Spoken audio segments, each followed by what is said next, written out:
This is Matthew from the Windows Club. If you encounter the error, "This computer does not have enough space for temporary files," error 0x80070103 on your Windows system, then either read through this article or simply watch this video. I will guide you through the resolutions. The first solution is to turn on Storage Sense. Right-click on the Start button and select Settings from the menu.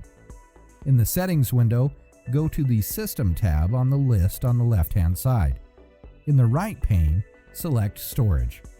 Scroll down and turn the switch on for Storage Sense. Isn't this easy and interesting? If you have any doubts, please go to the original article on the Windows Club and write your question. We will surely answer it. Thank you for watching this video. Have a nice day.